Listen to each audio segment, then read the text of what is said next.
Sanchez. Itong sinusundan naming pulis ma-respond dito sa isang babaeng natagpuan o nakabulagda sa kalsada. So sisilipin natin. Ayun, ito. Ayun o. Ayun ang babae.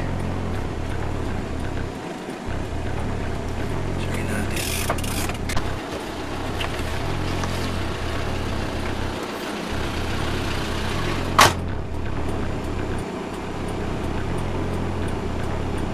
Sine-check ng mga pulis yung babae. Ano nangyari sa kanya? Miss. Alam mo ba dito, miss? Bakit yan dito?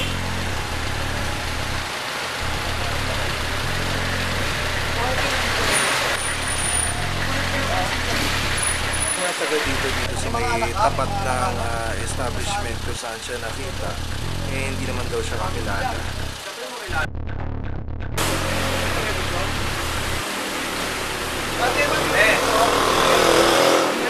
mo lang masakit? Saan masakit? Saan masakit? Saan masakit?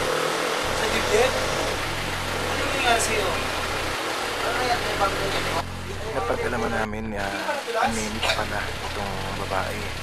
At ayon sa kanya, talaga raw nahihimatayan siya o nagpa-pass out pag nasosobra ng pagod. At ngayong gabi nga, medyo malayo raw yung nilakad niya.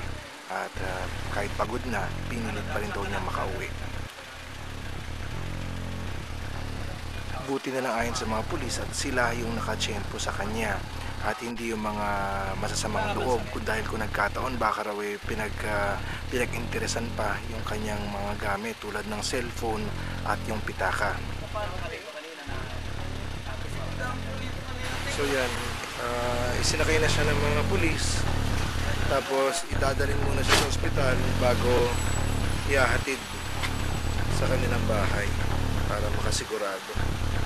So ang buti niyan siguro yung mga hindi sigurado sa kanilang mga pangangatawan, kung medyo may nararamdaman, mas maganda siguro magstay na lamang sa bahay at magpahinga.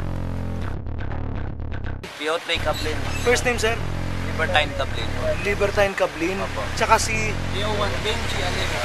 PO1 Benji Alejo. Salamat, sir. Salamat. Ang crime reporting, hindi naman yun basta lang pagbabalita ng mga masasamang balita o mga karumal-tumal na krimen. Yan, pagbabalita yan ng mga nangyari, aktual na nangyari. Para na sa ganon, may matutunan tayo kung paano maiiwasan yung mga ganong pangyayari, paano paghandaan, at kung anong dapat nga gawin kung sakaling mangyari sa atin ang mga bagay na ito.